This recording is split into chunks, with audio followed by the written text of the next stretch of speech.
Hey guys, this is Andrew with Nurzbox, also known as Nurse Ratchet. I'm going to do a very quick video on the Goblin, okay? There have been to date, it's March 2nd at this point, 2015. To date, there has been 3 builds. The third one is currently in progress. They will go up to serial number 78, okay? The first 2 builds were, 0 up to number 52, all right? So 53 to 78 is the third build, which is current and in progress. It will have the exact same engraving as this, but will be on a black Hammond enclosure and have the OKR 10 chip inside of it, okay? The previous Goblins from 52 down had, generally, I did put a couple of 10 amps in some of them, but generally speaking, they're OKR 6. And the owners of those boxes that have the 10 amps know who they are. This one actually has a 10 amp in it too, but it's number 69.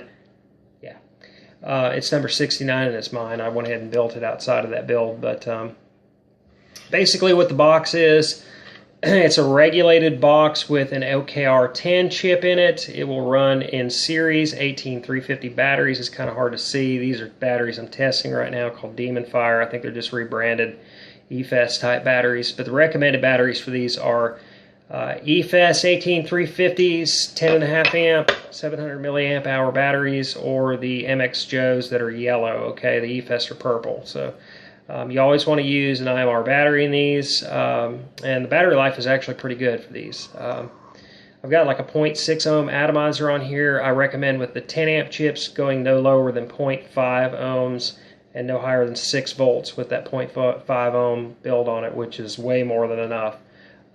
In my opinion. I mean, that's a great vape. Actually, it's pretty strong. It's pretty stout. Any more than that, and I think you're running the risk of doing some damage to your windpipe. Personal opinion, I'm a nurse, okay?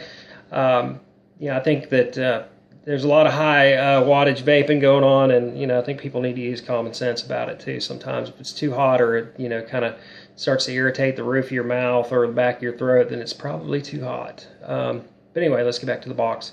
Obviously a display mounted in there. This little white tab that you see is a potentiometer turned to the left and right, does the voltage adjustment. I'm about right in the middle, so you're getting about 4.3 right there out of it. I've got a 0.6 like I said on here, and that's more than enough.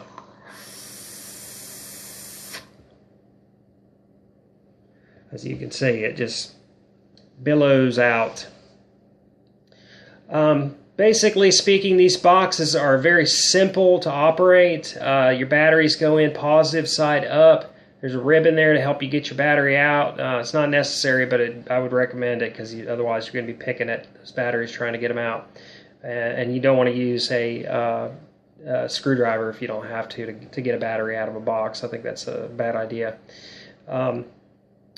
But they're not for beginners. Not for beginners at all, because this is something you absolutely, any of these regulated boxes or unregulated low resistance boxes, you're going to want to use an ohms calculator to make sure that you're not overloading your amperage limit for your boards. The boards are sensitive to that. Most manufacturers, whether it's Murata who makes the OKR 10 and OKR 6, recommend that you use those within the guidelines to preserve the longevity of the boards. In other words, to preserve the life of the board. They will go above those 10 amps. They will go above those 6 amps. They will go above a lot of times. And I mean, I've pushed them to see what their limits are.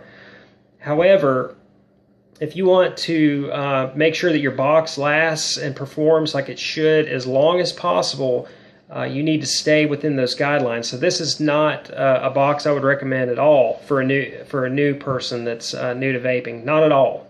You really need to get a little bit of time under your belt. And I mean, I know people throwing stuff around a lot, and you learn quickly. I'm not opposed to that, people learning quickly. But you really need to look inside and know your limitations. And I would definitely not recommend this or any other box that requires advanced user knowledge for any newcomer. And there's a lot of boxes that are being sold at brick and mortars to brand new people that they really have no business having in their hands, because they can, it can be dangerous to them. Battery safety is extremely important. If you're not familiar with and you don't understand how amperage how the unprotected cells versus protected cells, interact with this stuff. I would, fully recommend that you do your homework first. Look into those things. But anyway, that's the Goblin. Obviously has magnetic lid, stainless steel switch. I don't have enough room really to get the flush mounted switch on these. I've tried, but I just couldn't quite get them all in there and still have room for the battery tray. So, but it looks pretty damn sweet just like this. And it's a very small box. I mean, it's about the size, well, smaller than some of the 26650 mechs that I have. So it's a nice pocketable mod. If you're mindful of the switch, if you're going to carry it around, I would recommend taking the batteries out so it doesn't fire, in your pocket. Because when you fire it, there's no cutoff. You can take and take a 20-second drag on this if you can stand it.